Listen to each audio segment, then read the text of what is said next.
established? Yes, Doctor. And the police are particularly anxious that the cause of death be determined at the earliest possible moment. It's a pity. She was a very beautiful woman. One hates to perform an autopsy on a beautiful woman. But you've no other choice, Doctor. Most unusual. There are no marks of violence on the body. What do they suspect? Poison? Have they any idea? My understanding is, Doctor, that the authorities are entirely at sea as to how she was killed. They know why, but, and they also have the fellow who killed her. But... Yes, that doesn't matter. That's none of our business. Our business is to find out what killed her. And yet, one often wonders, what could have caused the last thought that was cut off by death? If it was spoken now, what would it be? Yes, you're here. You found me at last. But you know what you killed me. I warn you. Don't come another step. No, don't, please. Don't! No, I told you I didn't want the bandage. Why, Laura? Why are you so opposed to the bandage? Does it remind you of something, perhaps? What do you mean? Oh, nothing, Laura, nothing. Now, won't you lie down again and let me complete the examination? You're a sick girl, you know, in a highly nervous condition. I want to know what you meant by saying the bandage reminded me of something. If you don't know, how should I?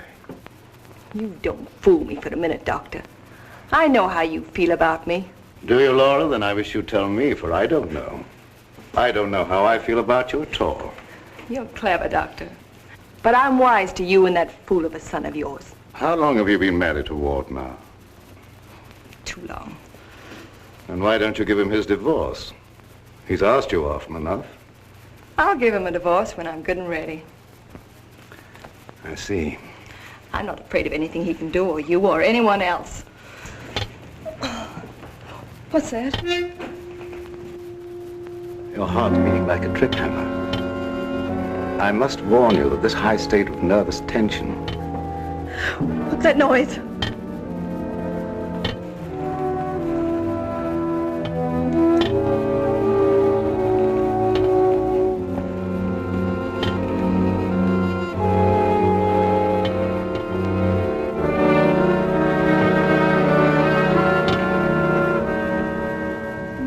It's only a branch tapping against the window. Now, my dear Laura, if you want me to help you, you must tell me what it is you fear. I told you I'm not afraid of anything. I know what's going on here. Someone's trying to scare me out, but it won't work, see?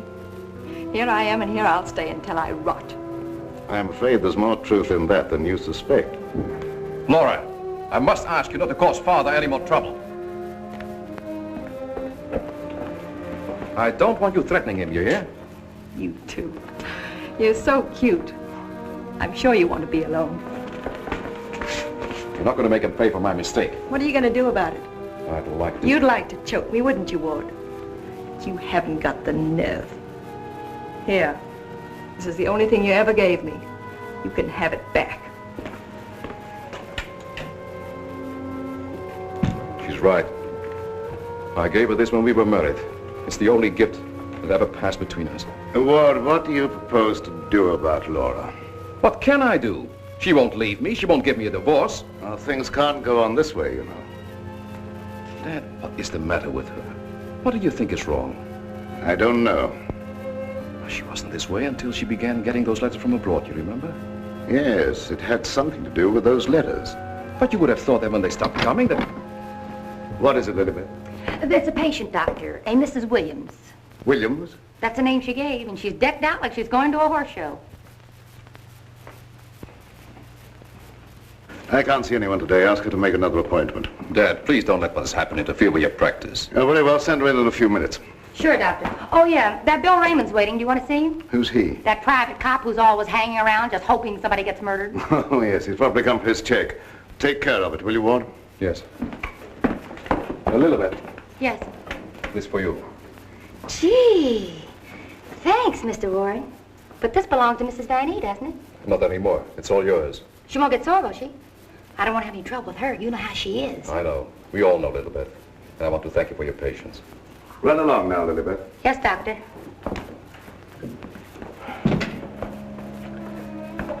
You made a fatal mistake, my boy, in marrying Laura. Yes, I know.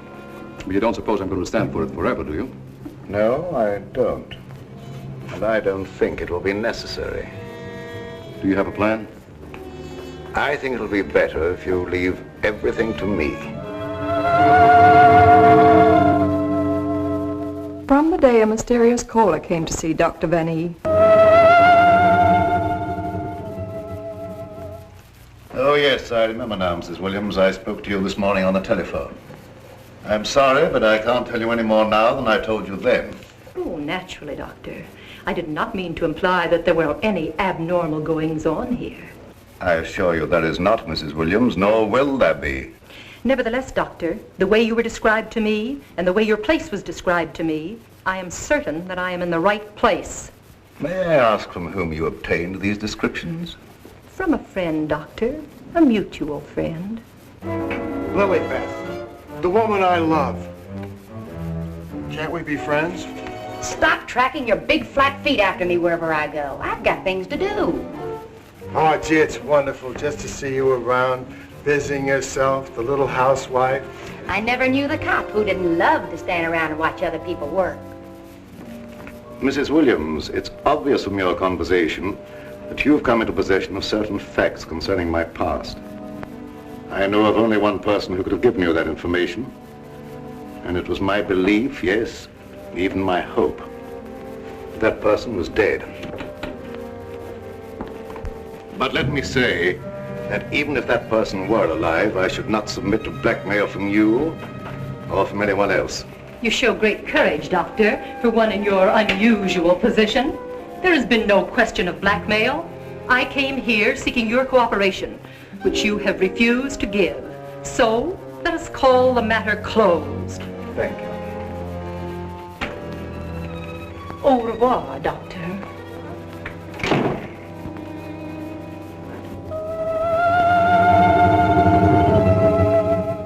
Then came this sinister pair.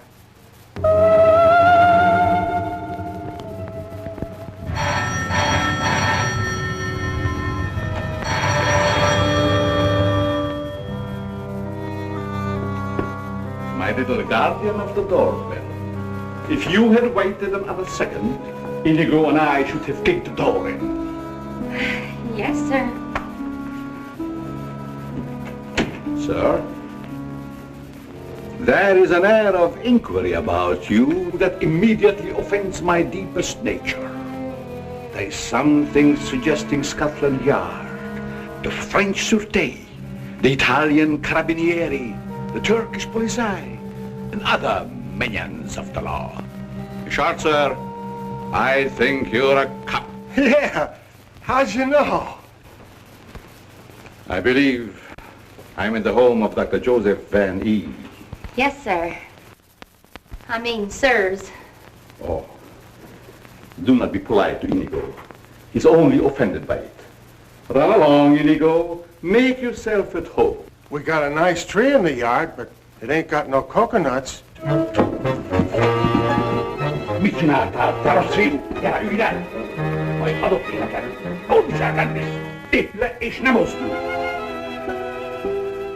My little friend Inigo is deaf and dumb.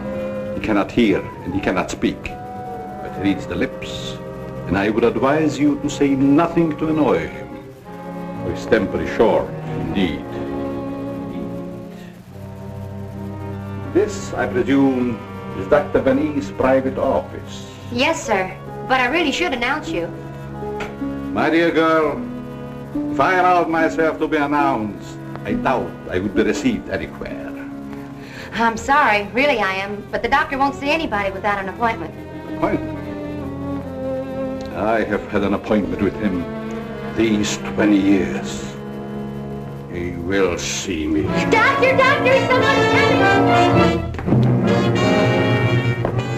My dear doctor, truthfully can it be said that your house is your castle, protected by your countless slaves? So it is you, Leonard. I was warned you might appear like one of your own illusions out of nowhere. My dear Joseph, you have not changed a bit. Have you met my friend, Mr. Raymond? Raymond? Oh, Raymond. No doubt a relative of the great magician of the same name. Mr. Raymond is our private patrol officer. He keeps an eye on the premises for us. And other comings and goings. A very good idea, my dear Joseph, to have a private bodyguard at your beck and call. Well, you fellas are old friends, I can see that. Oh, yes. Old friends. Well, then maybe you'd like to be alone to talk over old times. A very good suggestion. Thank you, Mr. Raymond. I won't be far away, Doc. Well, so long, Mr. Leonide. Don't pull any more little men out of your hat. Well, Leonide, what brings you to me after all this time? The long arm of coincidence, my dear Joseph. Simply the long arm of coincidence. Aren't you glad to see me again? No, I can't say that I am. You with your foreign background and I, what have we two in common?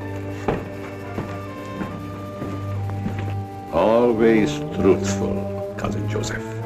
As when we were young men. You might have said no and saved your career. But you prefer to tell the truth and ruin yourself. What do you want here, Leonide? A few days' hospitality, my dear Joseph. Nothing more. Is that too much for one cousin to ask of another? Remember, we agreed not to think of each other as cousins again, Leonide. Bygones, my dear Joseph. And I'm willing to forget. And I suggest that you do the same. You've grown older, Leonide, but there may be something in what you say. I'm not one to hold a grudge. But don't do anything that will make me regret my action. You have my promise. Now, if you will show me to my room. Oh, I should say, I have a traveling companion from whom I am inseparable. Who? Inigo, a dwarf, one of the little men. He became very much attached to me when he lost his master. You do not object? What good would that do? How true. Very well. You may have the room next to my daughter-in-law. I know you'll like that. Oh, yes. The lady, who I am told has an utmost horror of having her eyes blindfolded. A phobia of most interesting origin, I dare say. Something to think about. That night, my husband questioned Leonard about my past.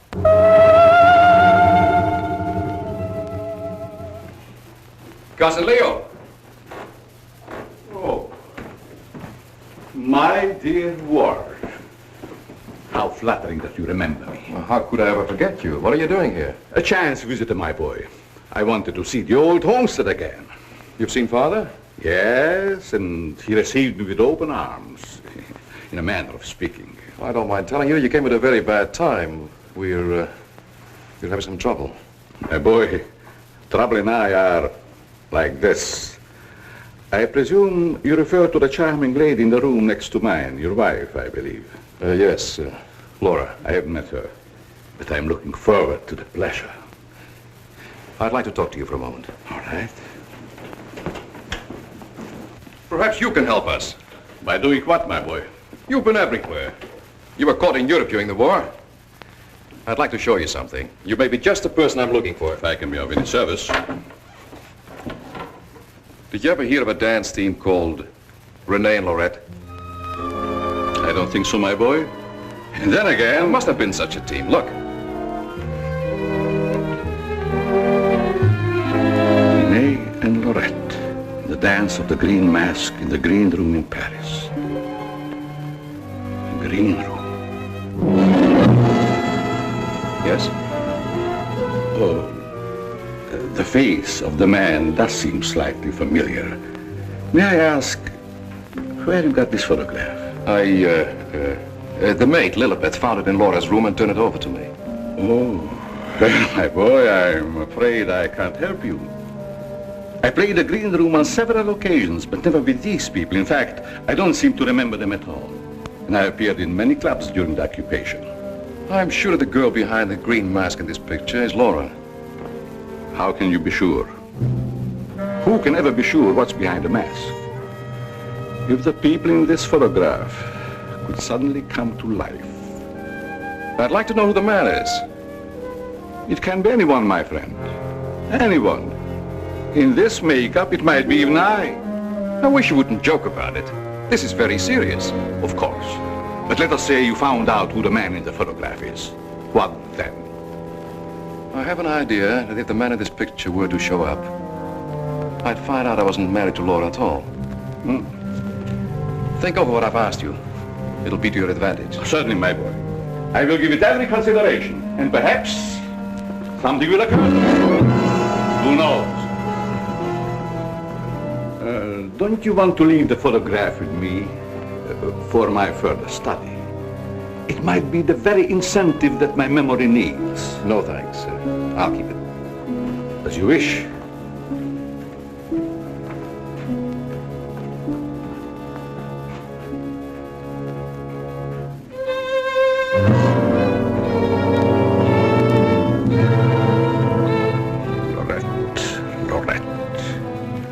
I'll make a bet the man in green will get you yet.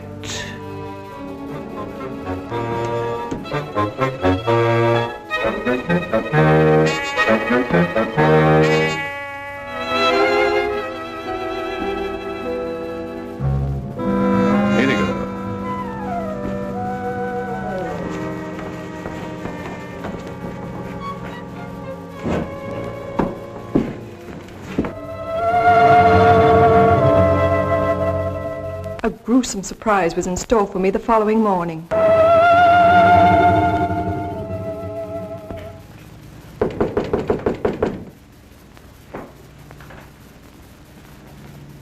Who is it? It's me, ma'am. What do you want? The afternoon mail. You wanted to know when it arrived. Was there anything for me? Yes, ma'am. Put it under the door. I can't. It's a package.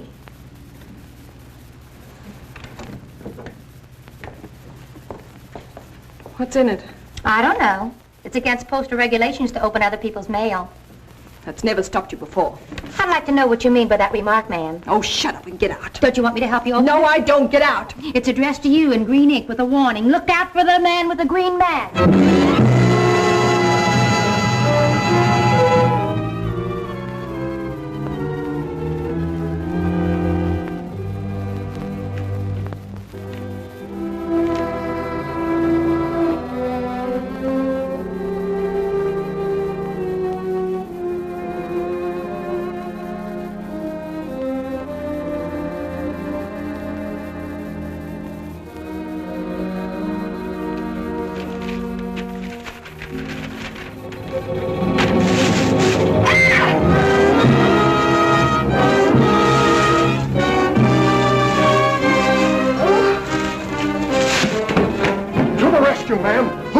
Which way did he go? Get out!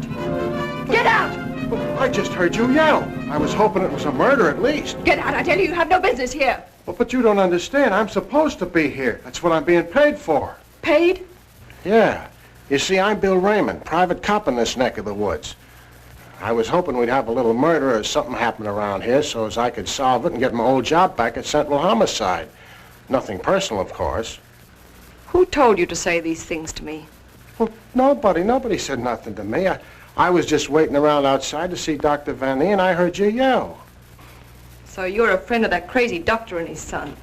Crazy? I wouldn't exactly say that, ma'am. The doc's a pretty good egg. You wouldn't want anyone to say you was crazy, even if you... You can go back and tell them I'm not afraid of being murdered by you or them or anyone else. No, I don't guess you are, ma'am. Still and all, if you was to get murdered and I was to find out who done it, it'd be kind of a break for me. That don't beast the kosher. I wouldn't say that to you, lady, even if I knew what it meant. Now will you get out? All right. I can take a hint. Nice little bedroom companion you've got there. Get out. I'll go, but don't think I'll come running next time you yell. I'll know it's a fake.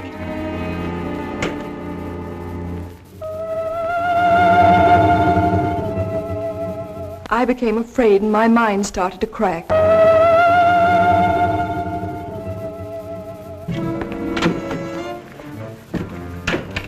Lilybeth, my melancholy baby, where are you? Where'd you get that box? I don't know what you're talking about. You lying little snoop going through my things. What'd you do with the picture? Where is it? I didn't see it. That's the last time you put your hands on me. I'll give you one more chance and then I told you I don't know where the picture is and I don't know what you're talking about.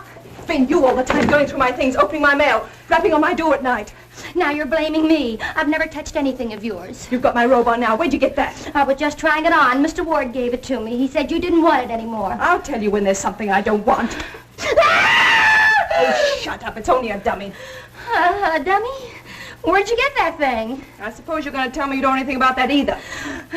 Oh, I bet it was in the box. In the box I brought up for you, that's what. There were no stamps on it. How did it get in the mail? I don't know. The doorbell rang, and I thought it was a mailman.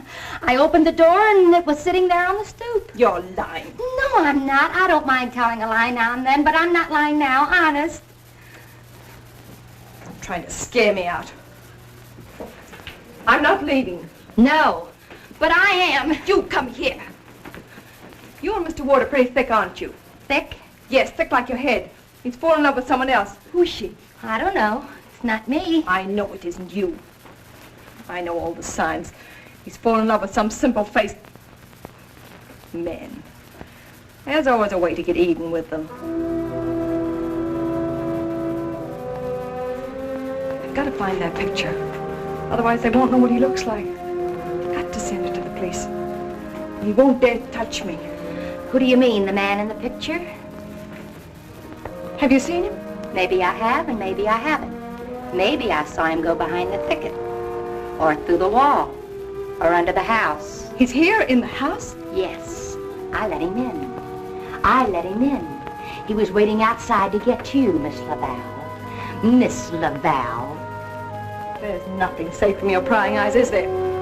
You think you know everything, don't you? I know why you're afraid, and I know what you've done. No, I'm not so thick.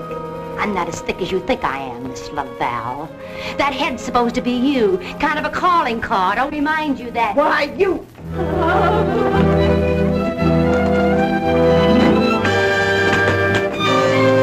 Excuse me, lady.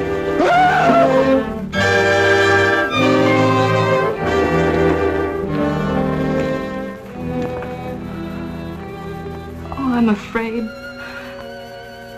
I'm afraid. Where are you hiding?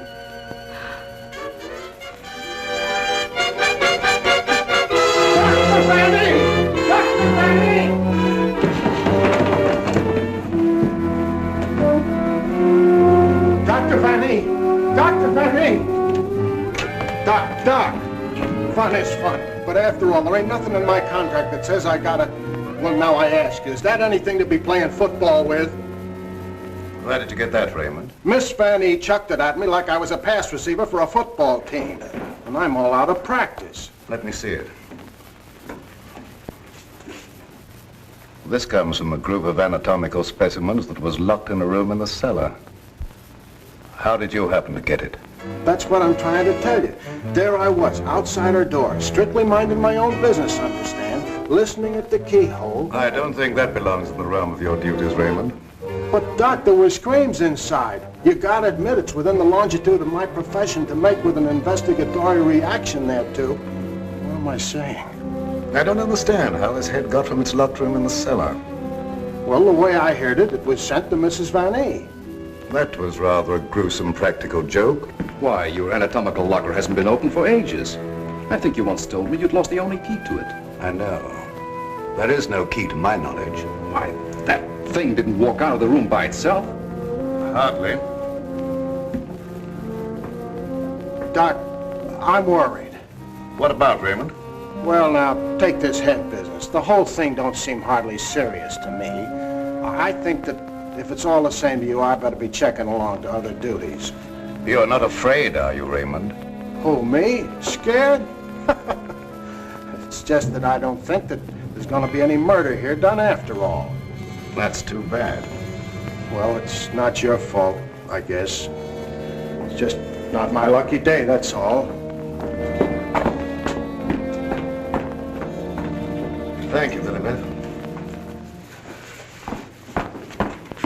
Oh, Miss Lilibeth, have you a little more coffee in the kitchen? What happened to the 3 gallons I already gave you today? Lilibeth, what you need is a good, strong, steady man. Who is always hanging around, tracking up my floors and things. What's that on your shoe? Looks like cobwebs from out of the cellar. What were you doing in the basement? It could have been the attic. Bill Raymond, you're holding out on me. What are you up to? Up to? Yes. Who asked you to go poking around in the cellar? It was in performance of my duty. What duty? What did you find? Absolutely nothing. That's what makes me so disgusted. Too bad about you. You know, Lilibeth, I think somebody around here is just kidding. They don't mean business at all. Why don't you just wait around and see? Say, if you got any inside dope, I wish you'd tip me off. If I'm ever going to get back to Central and prove I'm a good detective, I gotta have some clues.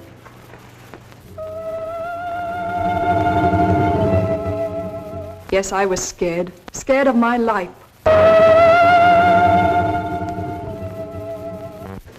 I expected big things of that ghoulish-looking guy, but he ain't delivered neither. I should say, in a way, you were entitled to expect big things from him. Leo was once confined in this house when it was an institution for the insane. Nerves, you know. Do tell. Well, then, he must know his way around the place, huh? I understand while he was here, he engineered an immense number of secret passages through which the guards could keep an eye on the inmates at night. Finally, he took one of these passages into the outside world, and we heard later he'd been seen in Europe. Ah, Europe. That's where history's being made today. Gee, I'd love to travel and... Well, perhaps you'll have an opportunity someday. Not if something don't happen around here pretty soon to make me famous. That Lilibeth. I've been trying to get a cup of coffee off of her all day. She don't care what happens to my metabolism. Metabolism. That's a good word. I wonder what it means.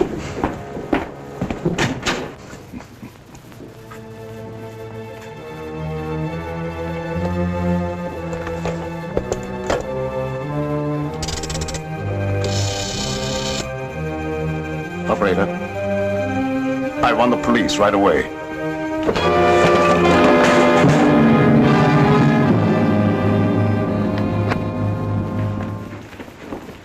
Stop crowding me. But, hon, don't you want me around to protect you?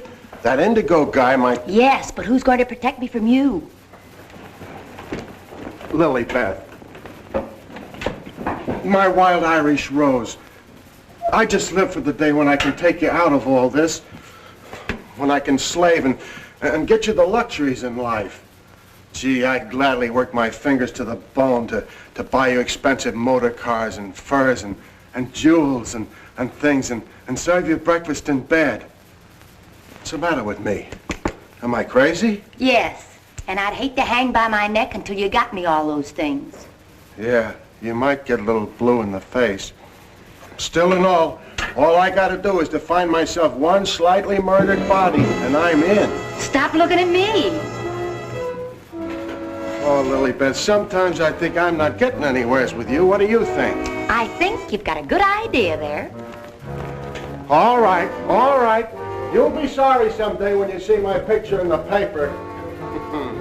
Wait and see. Hey, Lilibeth, why don't you answer the doorbell? Maybe that Indigo guy wants in.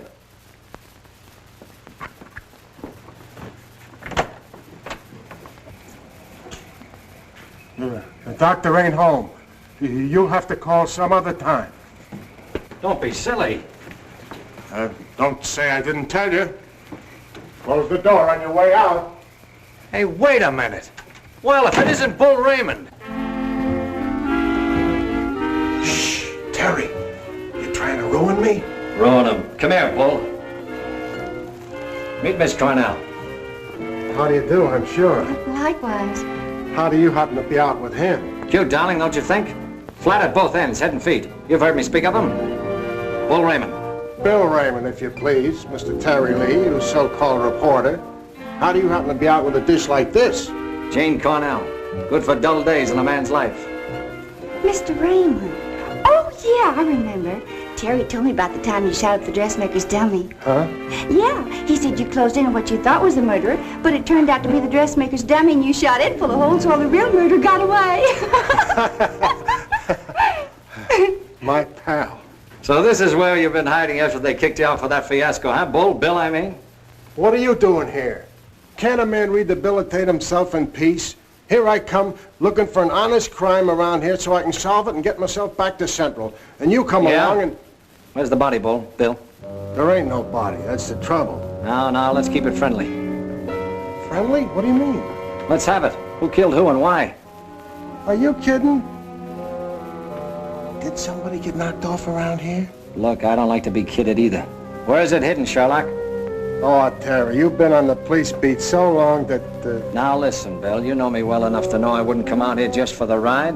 Not when I could be, It just so happens there was a call to the police. Came from out here. And I happened to be there when it came through. Miss Cornell happens to be the operator. So she tipped me off. Told me the line had gone dead. So I smelled the story, and here I am for an exclusive. You see what I mean? What's in there? Well, that's the doctor's consulting room, but there ain't nobody in there. I've been standing here for quite a spell. Open it up. Let's take a look. That's funny. The lights in here ain't almost never out. In you go. Never do that. I could get killed that way. Is that bad? Oh, so nothing's happened around here, huh? It's busted.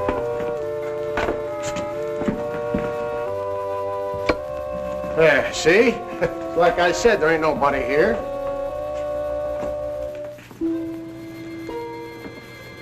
Hey, cut it out, will you? You're making me dizzy. Well, sure, somebody stumbled over it and pulled it out of the wall. Could happen anywheres.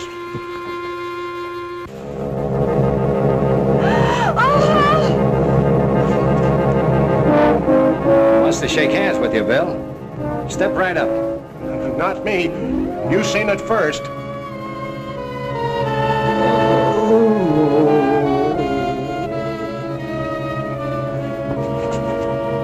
Doc! Raymond, did you try and kill me? Oh, why, Doc? Why should I do that? You ain't paid me for last month yet. How long you been here? Now, let me see. I was going to make a telephone call when... Somebody conked you, huh, Doctor? Then ripped the telephone wire out? Yes, I imagine that is about what happened. Who are these people? Well, they're all right, Doc. This is Terry Lee and Miss Cornell from the Times. We don't want any reporters here. Nothing's happened. Look, Doctor, nobody ever wants reporters, but then something happens and there they are. But nothing has happened. I fell and hurt my head. Oh, I see. Then you got up again, put yourself on the table, and got all nice and pretty in that shroud there. You won't get any story here. And now, if you'll excuse me, I have some work to do. Doctor, do you mind if we stick around for a while, seeing that nothing's happened? Well, why not? Very well, you may stay for a while, but I warn you, if you make yourselves objectionable in any way, I'll have Raymond throw you out. Well, come on. You heard what the doctor said. He's busy. Get out of the office.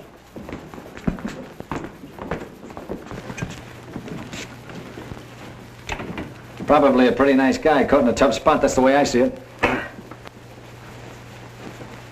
You wouldn't want me to tell him you got kicked out of homicide, would you, Bill, old boy? Oh, Terry, you're my pal. You know that, don't you? Would I kick you out? You would if you could, Bill. Now, why can't we have a little talk, quiet like? Well, if you just follow me in the parlor over here. Oh, me too, darling, me too. Darling knows everything about everyone, and that's how I learned. Did that? I just sit at his feet and listen. Yeah? Baby, I'm going to miss you an awful lot when I grow tired of you.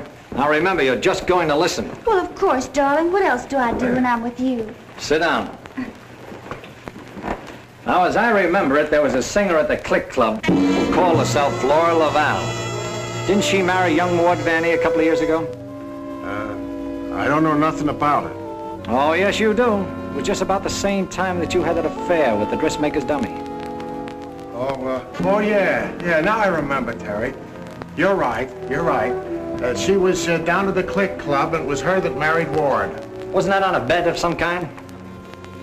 Well, there was a party going on, and somebody dared Ward to ask the singer to marry him. And he thought at the time it was a good gag, and he went along with it. That's right. He got pretty high and then popped the question at her. How romantic. I just love that. Hush, dear. L-I-S-T-E-N. Oh. Well, that's how it happened anyway. Ward woke up the next morning and found himself married solid. He'd asked her, and she'd snapped him up. Oh, and they lived snappily ever after. I don't care. I think it was sweet. Darling, couldn't I get you high sometime and... Sweetheart, have you ever heard the old saying about little girls? What's that? Little girls should be seen and not heard. Now go on, powder your nose. All right. I think I'll be shoving along, too. Now, wait a minute. We're just getting started. We were talking about a singer who called herself Laura Laval. Pushed away into this house for good reasons of her own. Gentlemen, I beg your pardon. I must tell you frankly, I have been eavesdropping. Professor Leonard, this is a reunion. My boy, you must forgive me. You seem to remember me, but I do not recollect you. When was it? What was it? Oh, Professor, it was a long time ago, and I was a kid up in the balcony in Albany. Yes? When you brought down the house with great feats of legerdemain. Oh. You remember, Professor? That was the night that the box office receipts disappeared, just like magic. Part of the act, my boy. Just a part of the act. It's a pleasure to meet one of my youthful admirers. Terry Lee of the Central City Times. Oh, the press? Well, it's nice to have known you. Wait a minute, Professor. What's your hurry? Are you afraid I might bring up the subject of those certain unfortunate recent connections of yours? Shot in the dark, my boy, I'm sure. And I will ignore it. Of course. And this young lady, no doubt a companion of yours. Jane Cornell, my fiancée. Delighted. Likewise, I'm sure. Delightful.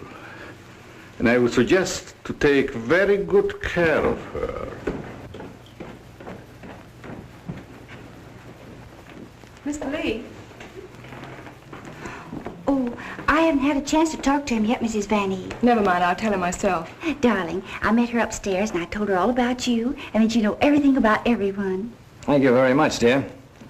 Welcome to your living room, Mrs. Van E. Thank you, but it isn't my living room. I understand you're not unaware of my position in this house. Well, maybe you can tell us about it. I'm being kept a prisoner here against my will. I'm alone and friendless. I'm sorry. Why haven't you called the police? They've done nothing but to call for the police.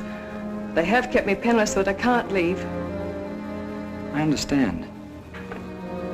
They're trying to destroy my mind, Mr. Lee. By innuendo and indirection, they're trying to make me believe I've done something dreadful in the past. That I'm to be the victim of some horrible vengeance. You know best about that. I'm innocent, Mr. Lee. I've done nothing. Now, this doctor's brought some stranger here with these tricks and illusions to further make me believe... You mean the professor and his little, Yes. You must help me, Mr. Lee. Laura, it's so good to see you downstairs again after all these days being locked in your room. You know perfectly well why I've remained locked in my room.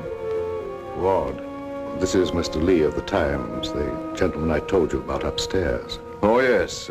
Look here, Mr. Lee. We don't want any more of that front-page splash stuff, such as I got when I married Laura. Your wife's been telling us that she's being kept here under constant threat. She is out of her mind. See what I mean, Mr. Lee? They don't overlook a single chance to put it in my head that I'm crazy. Perhaps I can explain, Mr. Lee. We don't believe there's anything wrong with Laura now, but we are sure something will happen to her mind if she continues to live under this strain. It's just as I told you. They're behind it. Can't I make that clear to you? They spend all their time trying to terrify me. They write me letters in green ink. They send me dummy heads wrapped in green paper. Anything to frighten me so I can't sleep. I can't think. The only thought in my head is that I'm going to be killed. These are very serious charges, gentlemen. And I might say it'd make a perfect front-page splash. Lee, if you dare print a word about those ravings of my wife... Don't do anything to make me think they aren't ravings, Mr. Van E.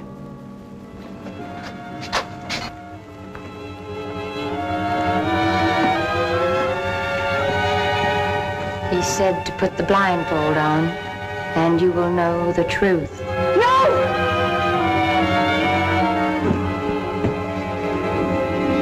What's wrong with her, Doc? Quiet, Raymond. You don't mean that she's... Dead, Raymond.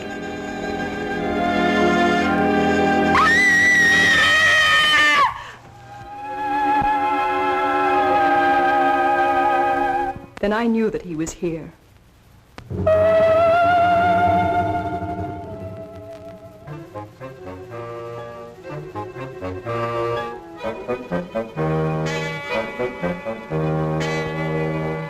She's coming out of it, but she's in an advanced state of shock.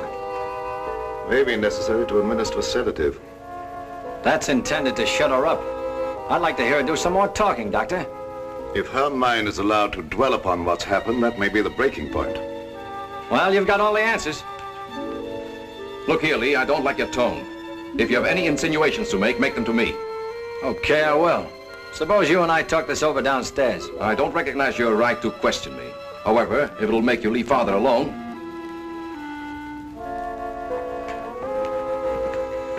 Bill, fix yourself a chair right outside the door and don't leave until I get back. Sure, sure. But what about Lilybeth? Don't she rate nothing around here? Now, Lee, first I'd like to see your credentials. You bust in here saying you're a reporter. That's the old turn the tables gag, Vanny, but if it'll make you any happier, take a look. All right, you're a reporter. But I still don't understand how you and the young lady got the news about our troubles. Do you really believe that story, Lee? Do you in your right senses really believe that we are keeping Laura a prisoner here? That's what the lady says. She said that... Nonsense. Nothing would please me more than if she got out. Look, I don't get any of this stuff, Vanny, but there's a tricky deal going on around here, and I intend to sit in on it. Too bad I can't flash the city desk to make ready for a front-page replay. Yes, isn't it? Either your wife is the victim of a well-plotted program of persecution calculated to drive her insane, or she's the witch you say she is. You're the fellow with the nose for news. What does it tell you? It tells me that right now I'd like to know where your disappearing relative is.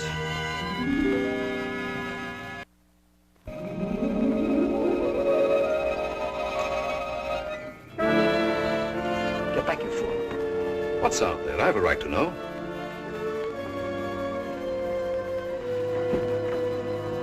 Don't see anything. What was it? It isn't possible. It isn't possible, of course. What do you see out there, Lee? I've had enough of this. Come on.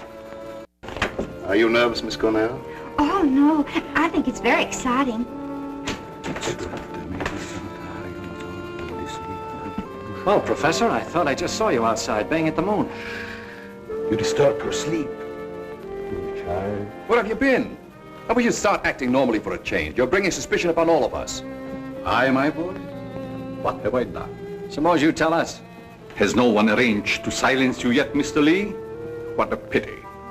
I don't silence very easy, Professor, and it'd take a lot more than what you've done to her. Do you suggest that I had a hand in that poor girl's unfortunate demise? Why don't you behave yourself, Professor? Mr. Van E here has the right idea. You're just gumming up the works. I did my humble best. Who are you working for? What do you expect to get out of it? I'm discharging a debt, Mr. Lee. A debt contracted many years ago. Now, are you any wiser than you were a moment ago? No, but I'm beginning to get a general idea. By the way, how's that little girl of yours? I hope fervently that nothing happened to her. She would look so beautiful lying here.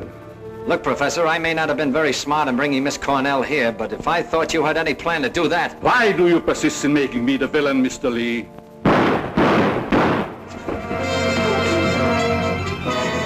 Now we will let you be the witness, Mr. Lee. I am here. The sounds came from upstairs, right? Always reliable. Now what do you rehearse? In there, Terry! In there! It's murder!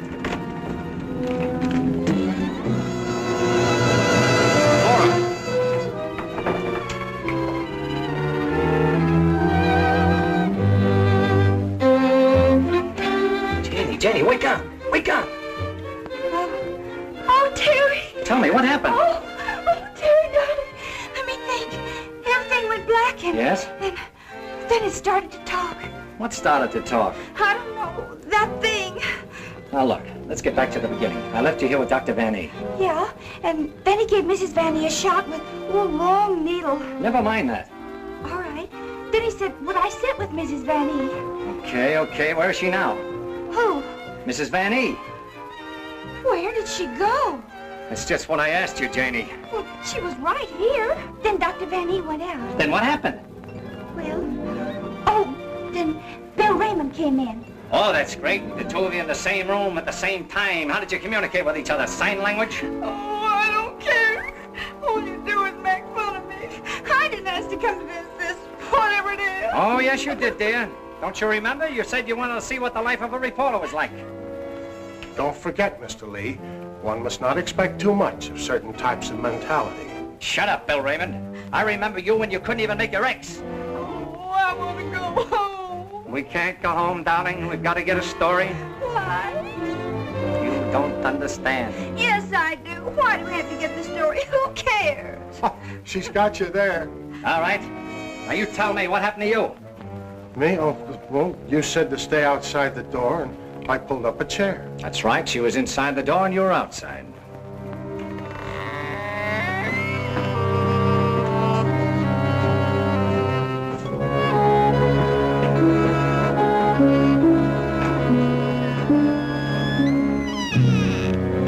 Then come that odor of heavenly perfume. That wasn't Lilibet. It was sweet and penetrating, like an ancient drug. And I felt kind of sleepy-like. Oh, so sleepy.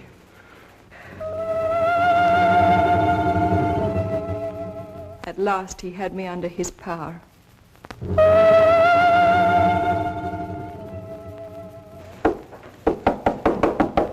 There must be a button or a gadget of some kind around here. 2 o'clock, almost deadline for the 9 o'clock final. Oh, Terry, what makes you think there's anything behind them walls? I've got a sneaking suspicion that the professor uses them for a disappearing act. I wish Lilibet was here to make me a cup of coffee. Well, she's right over in the doctor's office. Why don't you ask her? Poor Lilibet. I kind of hinted that all I needed was a murdered body, but I didn't think she'd take it personal. Will you stay with those walls? I've been around them 3 times, Terry. Thing I can't understand, if the professor was down here when the trouble was going on upstairs, he just had to be 2 different guys in order to have a hand in it. Oh, Terry, let's figure it out in the morning, huh? What's that?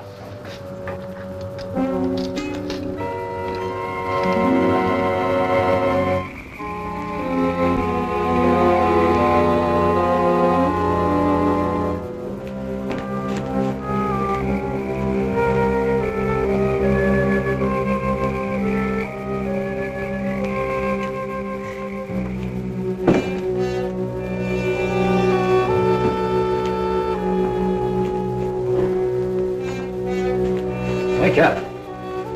Either something or somebody opened the front door.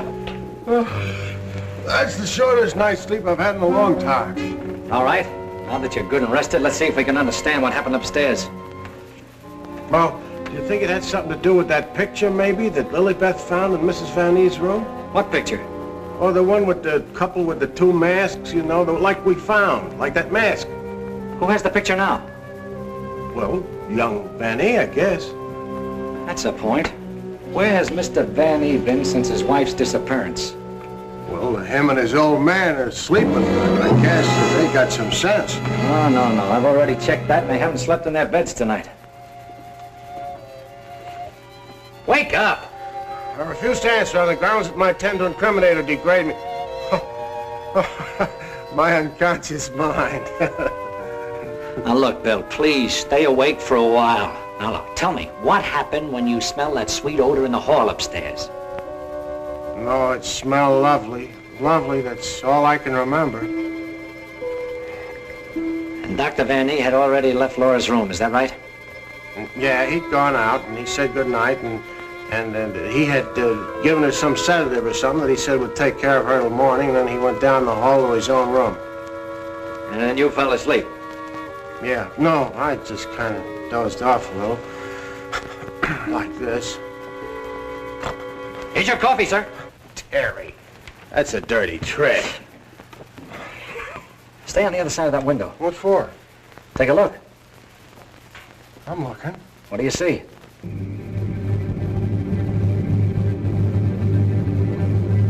Why, it's Professor Leonard. You think so? Come on, get outside. Who, me? Yes, you. I can't go out there with Jane in here. Well, why can't I stay inside and watch and you go outside? Oh, that's great. You watch the way you did upstairs. Now, do you want that guy to get away? Yes. Standing there shaking in your boots. Aren't you ashamed of yourself? No. Well, you should be. Go on, Bill. This is your one chance to rehabilitate yourself. Wished I'd never even heard of the word.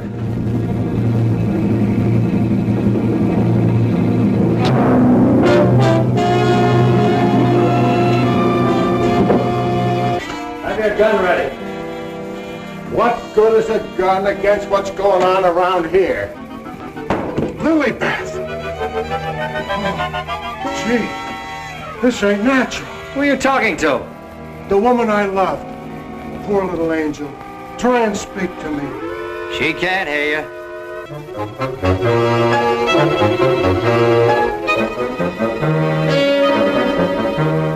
What was you doing outside? You're supposed to be dead. Now you stay right here, honey. I gotta catch that guy in the shrubbery. Oh, gee. What are you doing to me, Lilybeth? I got work to do. Lilybeth, be reasonable, will you? If you don't cooperate, I'll never get back to Central. Never mind, Raymond. Take care of Lilybeth. Lilybeth! Yeah, that's who it was. I opened the door and she fell right in my arms, like she had something special to tell me. You notice that fragrance about her? And to think this wilted flower was once even as you and I. Take her back into Dr. Van Ee's office. What's she doing wandering around? She's supposed to be a corpse. What happened to that guy outside? Never mind. You found her. I never knew she was lost. I missed her. I missed her from my office. Will you please take her back? What are you going to do? Yes, Doctor, and what have you been doing? We've turned this house upside down trying to find you. Hardly that, young man. If you'd done that, you would have found me. Now, Raymond, we can't allow this girl to remain in this condition any longer. But what can you do? She looks like a perfect stiff to me. Bring him into my office. Oh, Doctor, this may not be any news to you, but your daughter-in-law has disappeared. Oh, how dreadful. But let us say somewhat overdue, eh, Mr. Lee? You don't seem very surprised to hear about it.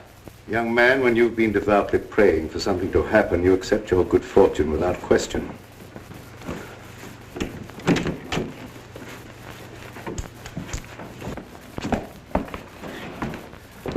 We thought that probably you might be able to throw some light on the subject. That's right, Raymond. Leave her there. There's absolutely nothing wrong with her. Huh? And you mean I've been pining away for nothing? She was put in a deep hypnotic sleep, that's all. But why? Why, Doc? Who done it? It was done so that she would obey certain orders that were transmitted to her. If that's true, then why did you declare her dead? I had my own good reasons. Would you give me one reason why you like to go around getting hit on the head? That must become a little monotonous. Mr. Lee, are you sure that you saw what you thought you saw? Well, I'm not blind. I might be getting a little dizzy in this madhouse.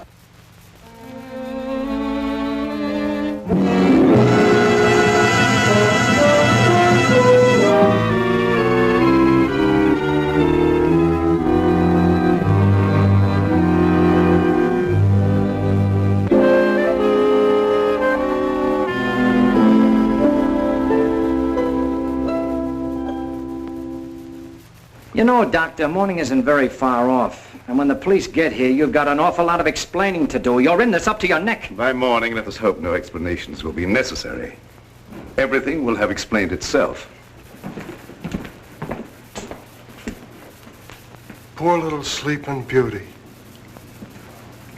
Do you suppose someone thought she looked weak-minded and picked her out to carry out his commands?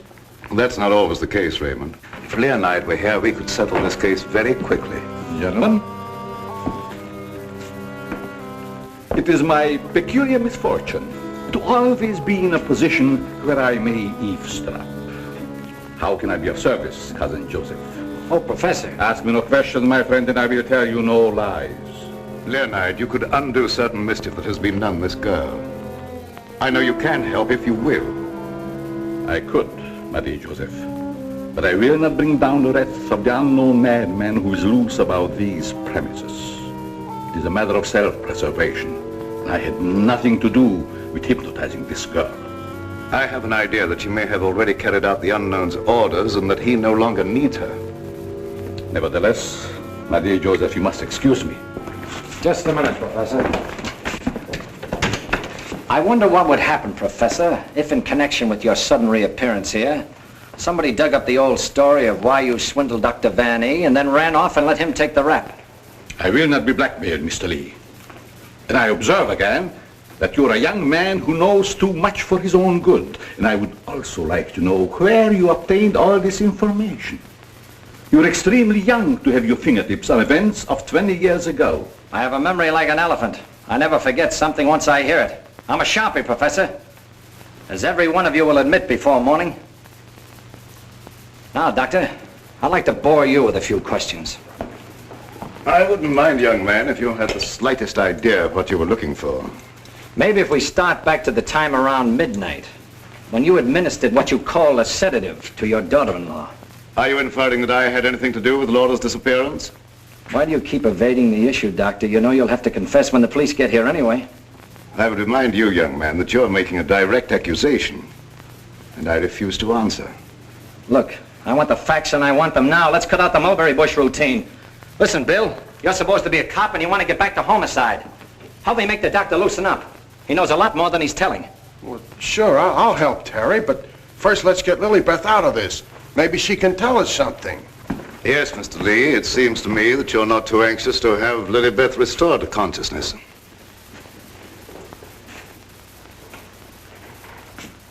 What do you hear, Doc? Her heart's in a very depressed condition. Someone's been giving her orders by mental telepathy. Hey, could I learn to do that? Supposing Lilybeth was in the kitchen, could I telegraph her a wish for a cup of coffee, huh? Perhaps, Raymond, someday when we have a little time, I'll indicate the principles of hypnosis to her. Thanks. Maria Joseph, the principle of hypnosis isn't as simple as you would make them believe. It requires long and patient study. But I will risk the wrath of the unknown. For I see you truly love this child. And for your sake, I shall use my knowledge. Oh, gee, thanks, Professor. You're solid.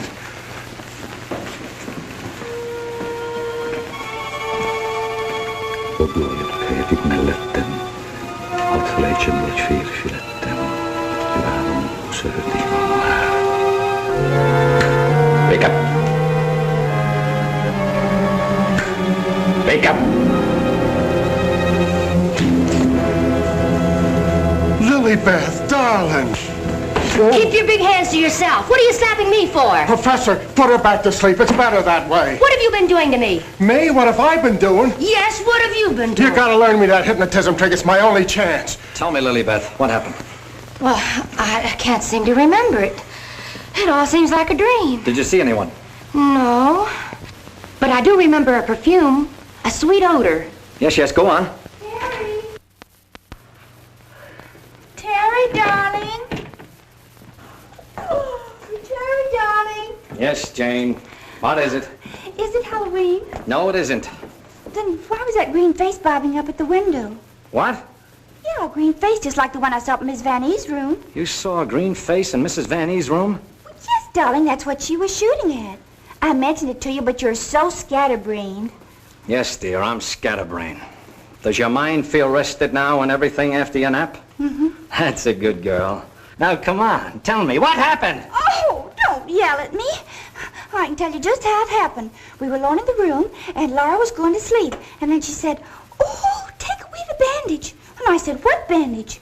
And then she said, "Oh, don't shoot me. I didn't mean to do it." And then, the room got awfully black. I think somebody must have turned off the lights. Just like that. Go ahead, you're doing fine. Well... Yeah, the lights had already gone out. Uh-huh. And the room got awfully dark. You've already said that. Think hard now. You saw a green mask. It came out of the wardrobe. Like a moth? Yes, darling, just like a moth. Oh, how clever of you. It was just like a great big moth, and he flew around and Please around, don't around. make yourself any dizzier than you are. Now tell me the rest of it. Well, I just don't see how you could remember that it was like a great big moth. And did you see it? Were you there hiding in the wardrobe, maybe? No, I wasn't in the wardrobe. Now look, Jane, please, be yourself. No, I mean, don't be yourself. Just relax. Relax. Mr. Lee, just a moment. Where were you? Were you upstairs? No, I was down here talking with your son. And by the way, where is he? Here I am, Mr. Lee. What can I do for you? Will you stop it? Yes, I was listening outside the door. You haven't answered my father's question yet. Oh, come on, take it easy, take it easy. Maybe you can tell us where you've been, Mr. Vanny. Of course you don't know anything about your wife's whereabouts. Oh, go on, tell him where she is. I want to go home. I'm hungry. Quiet, everybody, quiet! Laura! Don't. No, don't. Don't.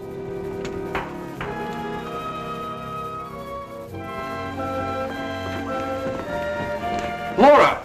She's under a hypnotic spell.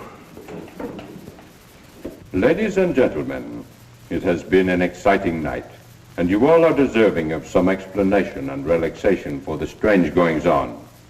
The guy who's doing the talking is behind the wall somewheres. Now you're getting smart, Sherlock. We introduce at this time the team of Lorette and Renee as they appeared at the height of their success in the green room of the Paris Crillon. Sure, the mask, the picture. Mademoiselle Lorette.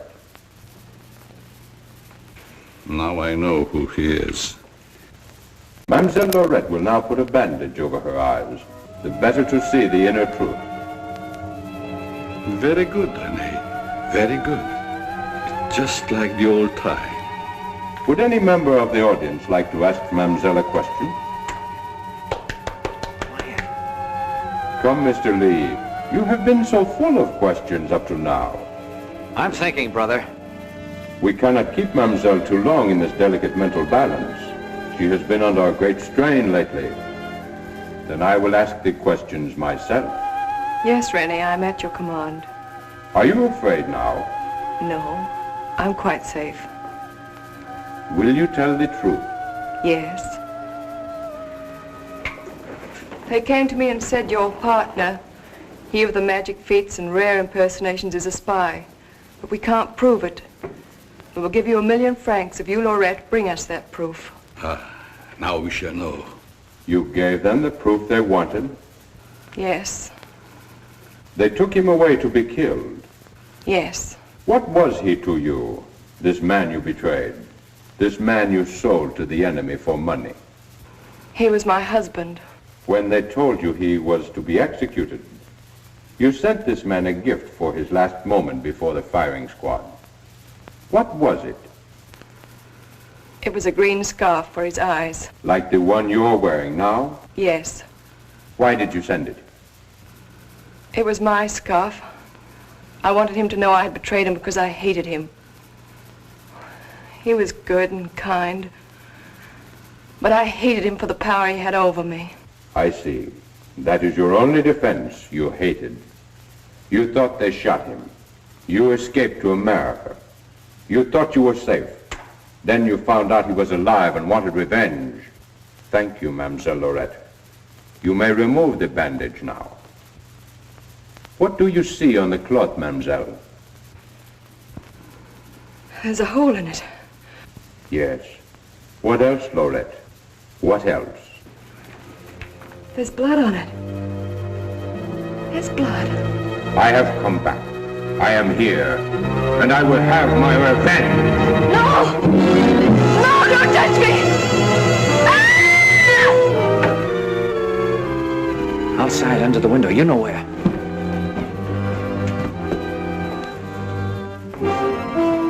Yes, he had his revenge. She's been living in mortal terror that he'd find her.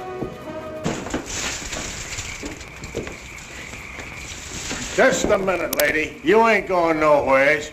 Well, if it ain't Mrs. Williams, come along with me. Come on. You want me to slug you? Get inside. Hey, Terry, come here. get a load of this. There's your man. At last I caught me a murderer. You're wrong. I never laid a hand on her. Renee, my boy, you kept your promise to me. You said you wouldn't touch her. But she's dead, ain't she? And you ain't going nowhere till we find out what killed her.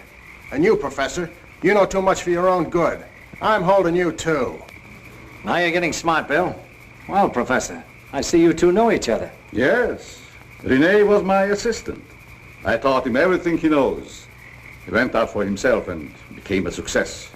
Later, we met in a concentration camp. And here we are. A small world, Mr. Lee. A small world, indeed.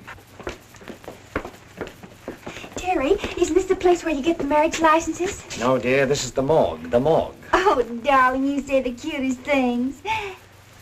The mark! Oh! Now, never mind, dear. You just stay right here. Nobody will get you. Oh, but... Well, Doctor, got anything to add to my story of the year?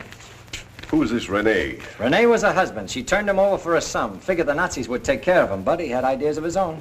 Look, Doc, was it murder? Do I finally get a break? Was she murdered? We're sending the report to the police. What was it say? Ah, come on, Doctor. Don't hold out on us. I didn't understand it at first, but I do now. There were no marks of violence on the body, and we found no internal disturbances. What does this all add up to, Doctor? Yes, let's have it. She was literally scared to death.